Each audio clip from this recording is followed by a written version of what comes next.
우리 1절과 2절을 한번 같이 읽어보도록 하겠습니다. 형제들아, 내가 너희에게 전한 복음을 너희에게 알게 하노니 이는 너희가 받은 것이요 또 그 가운데 선 것이라.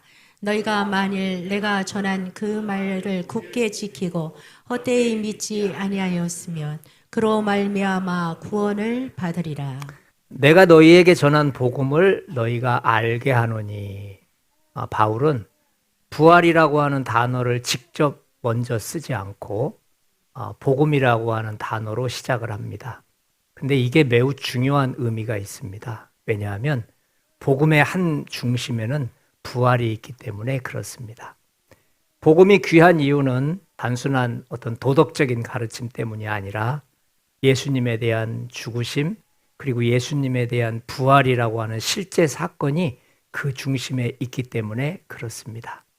복음의 가치는 부활의 가치입니다.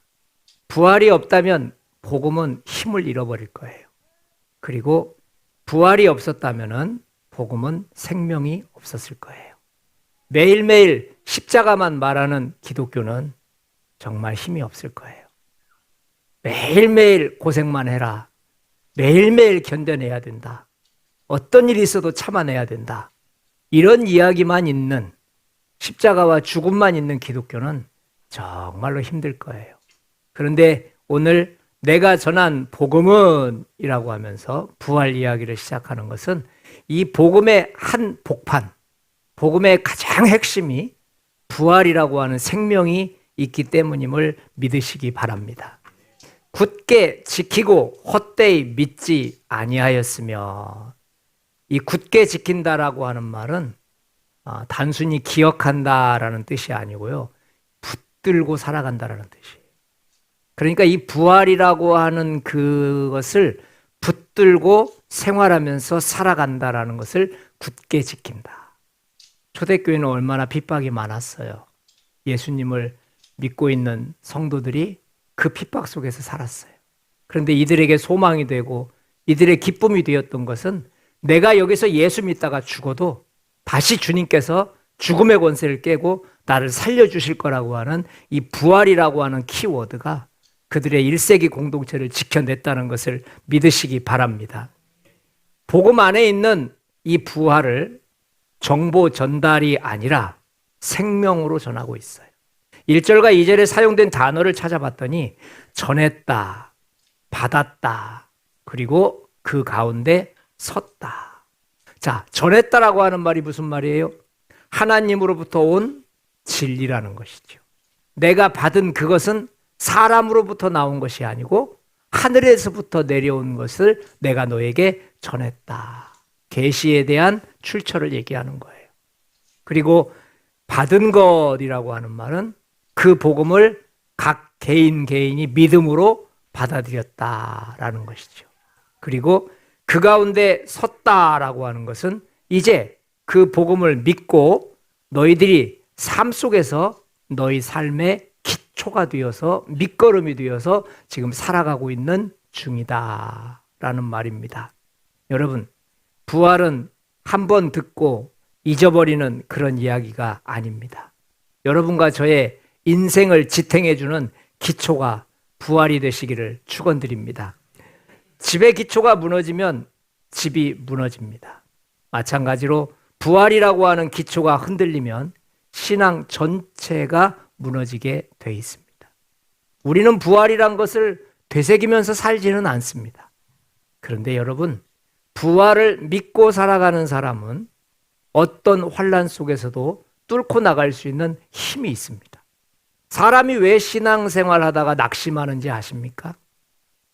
왜 잘 가다가 포기하는지 아십니까? 그 마지막이 죽음이라고 생각하기 때문에 그렇습니다. 그 마지막이 실패로 끝날 것이라고 믿기 때문에 좌절하는 겁니다.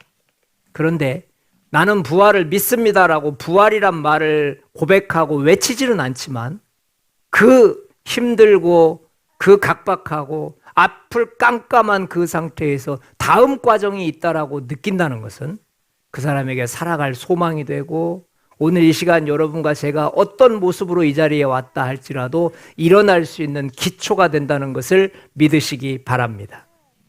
그래서 여기서 지킨다라고 하는 것이 보니까 현재 진행형으로 돼 있더라고요. 계속 붙들고 가고 있다. 부활이라고 하는 신앙을. 죽음이 끝이 아니고 그 다음에 또 다른 소망이 반드시 준비되어 있다라고 하는 것을 계속 붙들고 가는 현재 진행형으로 되어져 있어요. 부활은 가볍게 여기면 아무 의미도 없지만 영혼으로 붙들면 구원이 되는 줄 믿습니다. 부활의 가치는 얼마나 많이 아느냐가 아니고 얼마나 깊숙이 붙들고 있느냐의 문제입니다. 여러분, 부활의 소중한 이유는 지식이 아니라 붙들매 문제이기 때문에 그렇습니다. 자, 무엇을 붙들고 계십니까? 이 말은 지금 당신은 왜 좌절하고 계십니까? 라는 단어입니다. 여러분과 제가 붙들고 있는 것이 좌절이라면 우리는 부활이란 단어를 놓쳤기 때문입니다. 예수님께서 죽음의 권세를 깨고 부활의 새 아침을 우리에게 주신 것은 우리의 목적지가 죽음이 아니고 우리의 목적지가 새로운 생명인 부활이라는 것을 말해주고 계시는 줄 믿습니다. 우리 신앙을 한번 점검해 보고 싶어요. 나는 부활을 들은 이야기로 알고 있습니까? 아니면 붙들고 살아가는 진리로 알고 있습니까? 교회를 오래 다녔어도 부활이 삶의 중심이 되지 않으면 신앙은 매번 흔들리게 돼 있습니다. 그런데 부활을 딱 붙들고 있는 사람들은 상황이 아무리 힘들어도 인생 자체가 흔들리지 않습니다. 왜냐하면 부활이 주는 기본적 생명은 죽음이 끝이다라는 것을 말해주는 것이 아니고 죽음은 과정일 뿐이다. 목적지는 그곳이 아니야 라는 것을 말해주는 거기 때문에 부활을 붙들고 사는 사람과 부활을 막연하게 이야기로 듣고 사는 사람은 차이가 있다는 것을 알아야 됩니다. 오늘 이 시간 어떤 모습으로 이 자리에 오셨든지 저와 여러분들이 부활을 다시 붙드는 결단의 시간 되시기를 축원드립니다. 우리 3절과 4절을 한번 읽어보지요. 내가 받은 것을 먼저 너희에게 전하였노니 이는 성경대로 그리스도께서 우리 죄를 위하여 죽으시고 장사 지낸 바 되셨다가 성경대로 사흘 만에 다시 살아나사. 바울은 부활을 설명하면서 감정에 호소하지 않아요. 분위기를 만들거나 감동적인 이야기를 하지 않아요. 그 대신 그는 반복해서 이런 말을 써요. 성경대로, 그리고 성경대로. 이 표현은 부활이 우연한 사건이 아니고 이미 기록된 하나님의 계획이라는 것을 의미하는 거예요. 왜 감정에 호소하지 않았을까요? 부활은 사건보다 기록이 먼저 있어졌기 때문이에요. 사람들이 만들어낸 이야기가 아니라 이미 하나님께서 약속하시고 기록하신 그 성경의 약속대로, 성경대로 기록된 대로 그 사건이 실제 이루어진 것뿐이다라는 것을 말하고 있습니다. 그래서 우리 시선은 이제 바뀌어야 됩니다. 우리는 사건을 보고서 성경을 해석하려고 하는 마음이 있습니다. 그런데 오늘 본문의 바울은 성경을 통해서 사건을 해석해내고 있습니다. 이 말이 매우 중요합니다.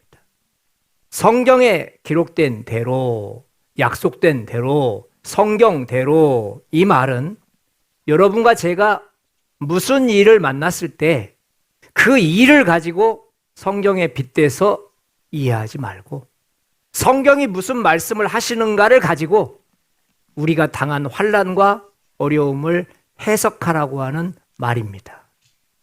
내가 당한 환난을 가지고 성경에 빗대서 얘기하지 마시고 성경에서 말씀하시는 것을 가지고 내 환난을 해석해내는 것이 바로 성경대로입니다.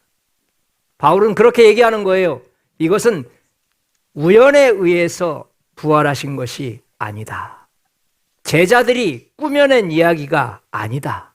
이 부활은 갑자기 생긴 것이 아니고 이미 구약 시대부터 예언된 하나님의 계획이었고 지금은 정해진 시간이 되었기 때문에 나타난 것뿐이다. 예수님이 능력이 있어서 살아나신 것이 아닙니다. 예수님이 신비로운 존재라서 살아나신 것이 아닙니다. 그분은 그냥 성경대로 그리고 약속대로 살아나신 것입니다. 그래서 예수님의 죽음도 예수님의 부활도 모두 하나님의 계획 안에서 자연스럽게 일어난 필연적인 일이라는 것을 기억하시기를 바랍니다. 여러분, 만약에 부활이 허구라면 우리는 교훈적 이야기로 끝내야 됩니다. 그러나 부활이 성경대로 이루어진 사실이라면 이것은 모든 세대에 전해야 할 절대적 사명이라는 것을 기억하시기를 바랍니다. 그래서 우리는 교회는 부활을 전해야 하는 이유가 여기에 있는 것입니다. 많은 사람들은 예수님을 4대 성인 중에 하나라고 말해요. 석가모니가 위대한 사람이었고 공자가 위대한 사람이었고 마호메트가 위대한 사람이었고 예수가 위대한 사람이었다고 말합니다.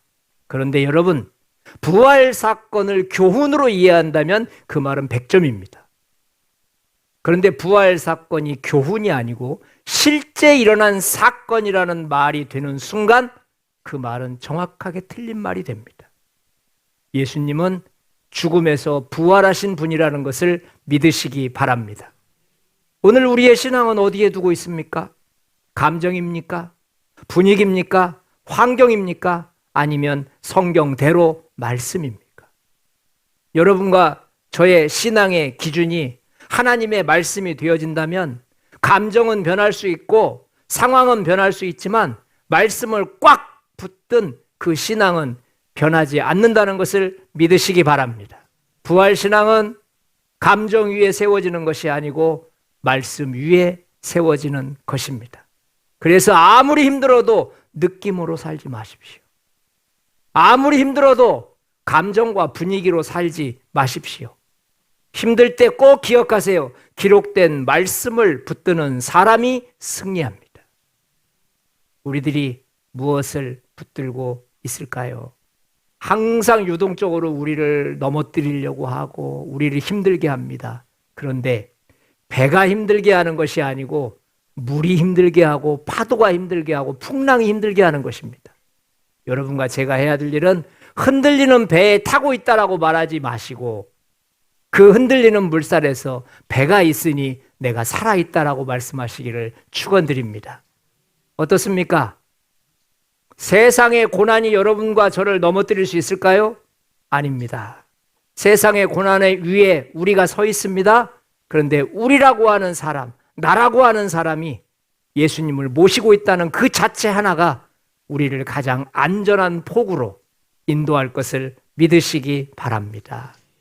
우리 한번 5절부터 8절까지 읽어보도록 하겠습니다. 게바에게 보이시고 그 12 제자에게와 그 후에 500여 형제에게 일시에 보이셨나니 그 중에 지금까지 대다수는 살아있고 어떤 사람은 잠들었으며 그 후에 야고보에게 보이셨으며 그 후에 모든 사도에게와 맨 나중에 만삭되지 못하여 난 자 같은 내게도 보이셨느니라. 본문에 반복되는 단어가 4개가 있지요. 한 단어가 4번 반복됐어요. 보이셨다.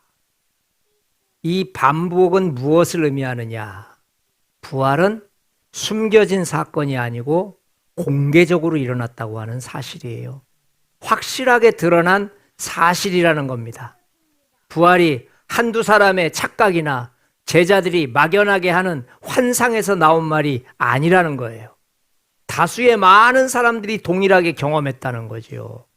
특히 여러분, 바울은 그 증인들을 구체적으로 말해요. 게바 베드로죠. 5절 보세요. 게바 12 제자에게 나타나셨고 6절에 500여 형제에게 한순간에 일시적으로 보이셨고 그 중에 지금도 대다수는 살아있다. 목격자들이 살아있다는 거예요. 그리고 모든 사도에게, 야고보에게 나타나셨고 모든 사도에게 나타나셨고 8절에 보니까 내게까지 보이셨다. 전부 증인 목록표입니다.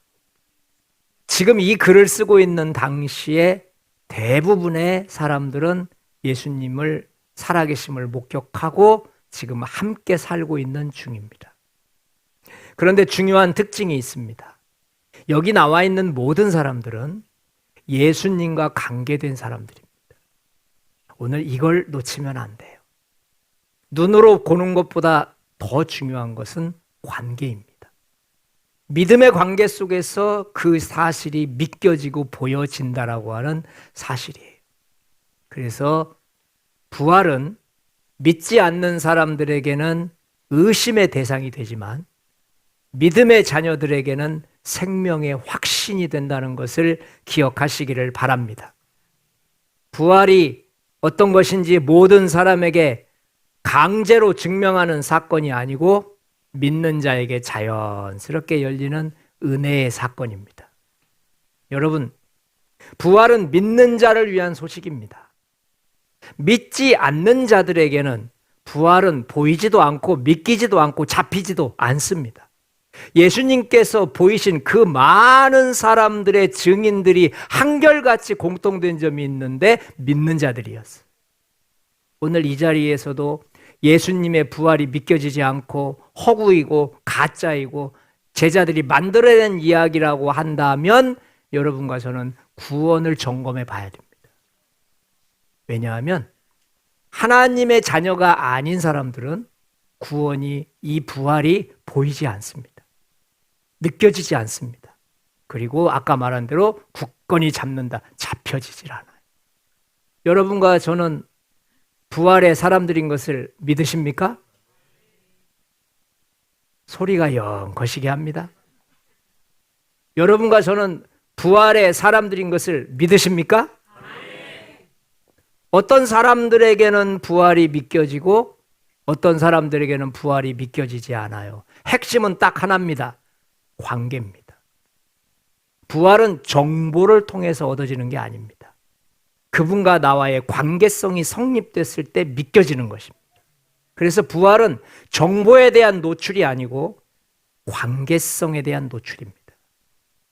나는 교회 다녀도 부활이 안 믿겨지는데요?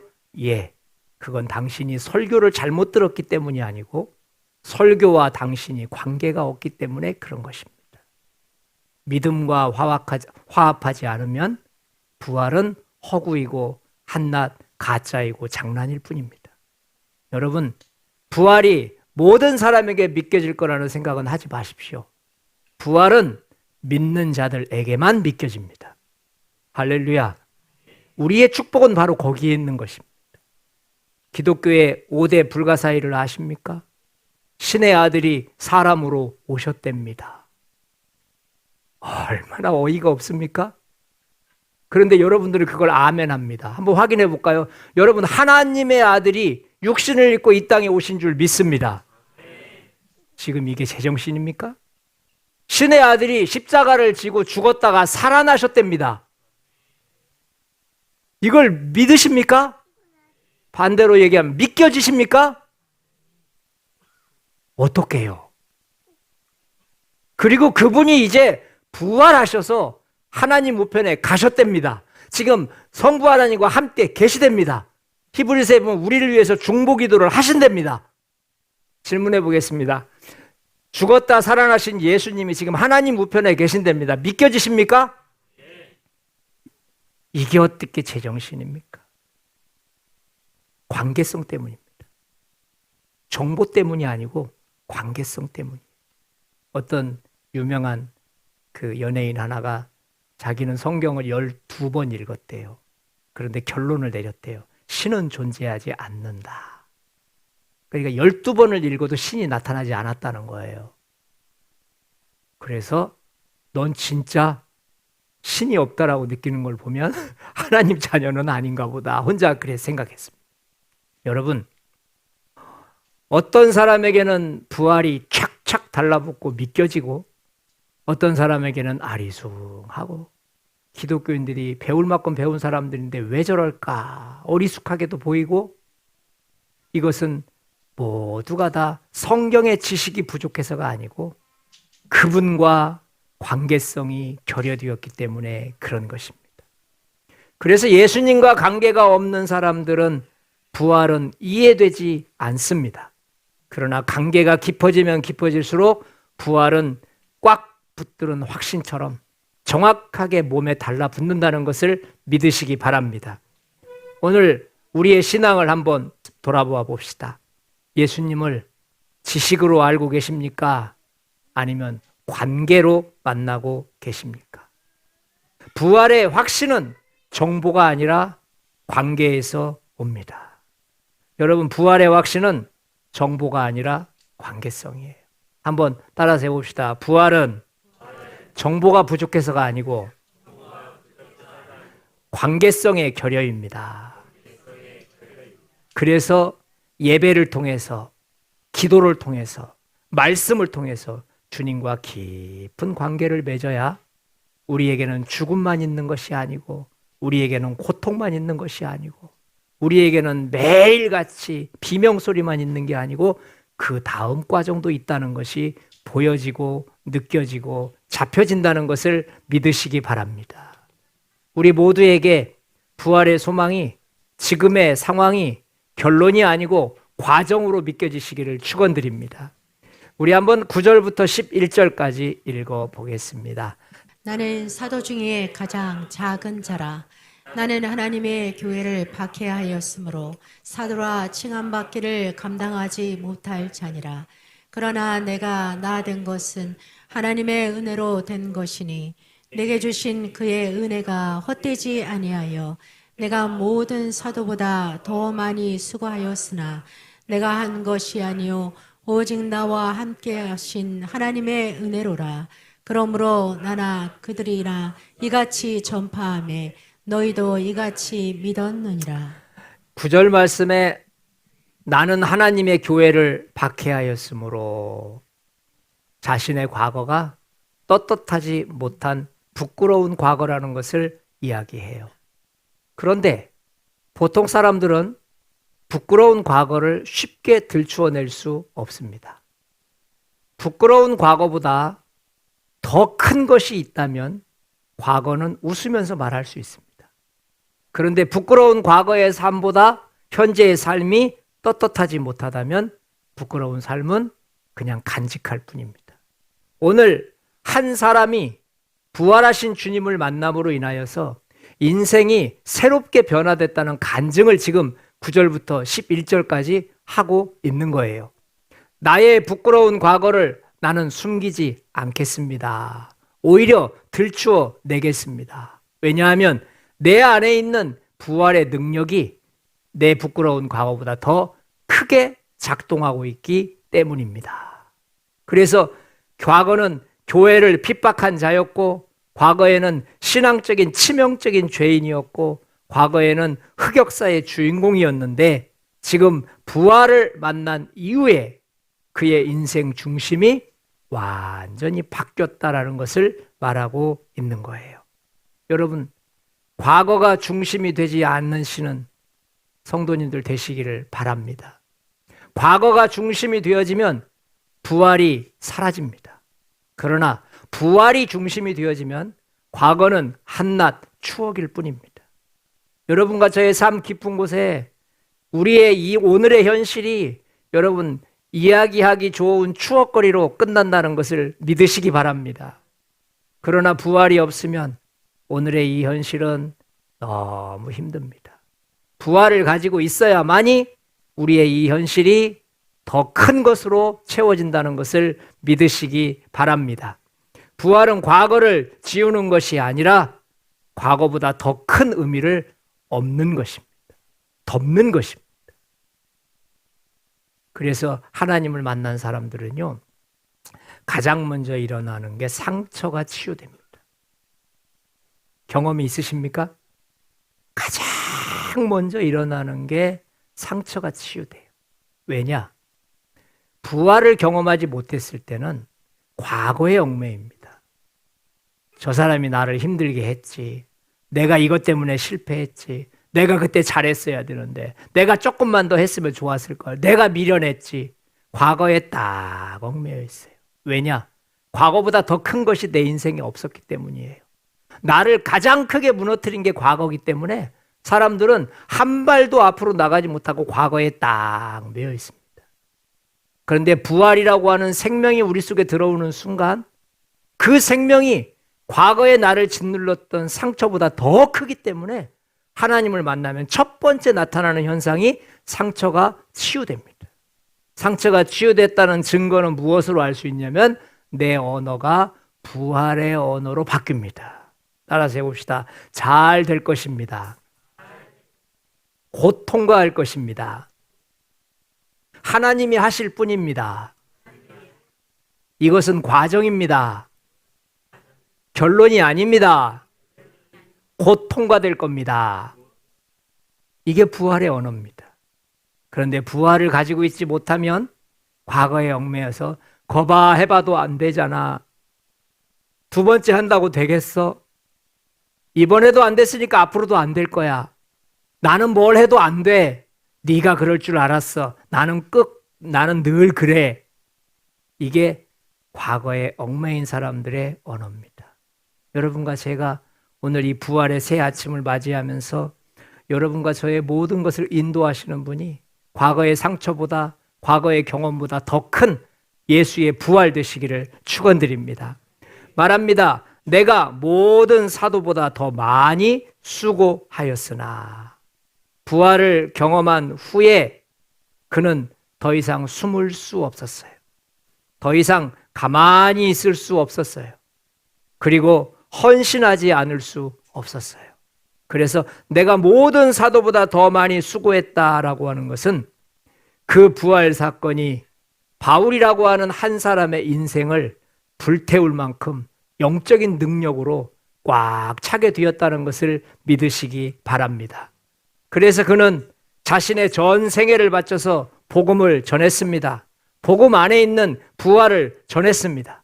그는 온몸을 불태워가며 부활 소식을 전하는 일에 매달려 보냈습니다. 말합니다. 나나 그들이나 이같이 전파하매. 나나 그들이나 나도 지금 부활을 열심히 전하고 있고 제자들도 또 다른 성도들도 열심히 부활을 전하고 있다는 거예요. 무슨 뜻이겠어요? 부활은 이제 특정한 사람의 소유물이 아니고 모든 사도, 모든 교회, 모든 성도들이 감당해야 될 공통된 사명이라는 것을 믿으시기 바랍니다. 오늘 그 생명을 계란에 담아서 전하는 날입니다.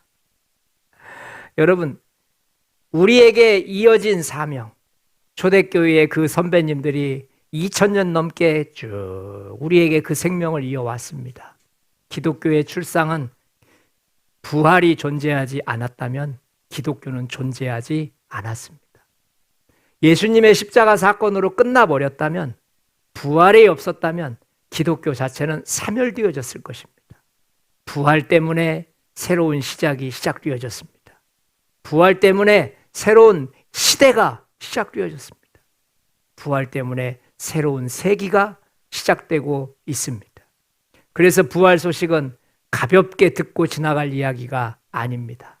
우리 영혼을 살리고 삶을 새롭게 하는 가장 귀하고 소중한 하나님의 진리인 줄 믿습니다. 우리 한번 이번 주에 이렇게 살아보면 어떨까요? 부활 말씀을 묵상하며 붙들기. 이번 주에 여러분 고린도전서 15장 1절부터 4절까지 말씀을 읽고 묵상하시면서 부활을 삶의 중심으로 붙드는 그런 시간 되시기를 바랍니다. 절대 소망을 놓지 마십시오. 우리는 희망 고문을 하는 사람들이 아닙니다. 되지도 않는 거 괜히 긍정적으로 얘기해가지고 마지막까지 달려가게 만드는 그런 억지 싸움이 아닙니다. 예수님께서 우리에게 보여주신 이 부활의 권세는요, 지금이라고 하는 시간을 미래라고 하는 시간 속에 거뜬히 올려놓을 만큼 더 강력한 에너지라는 것을 믿으시기 바랍니다. 예배를 통해 예수님과 관계 회복하기. 여러분, 예수님과 더 깊은 관계가 회복돼야 돼요.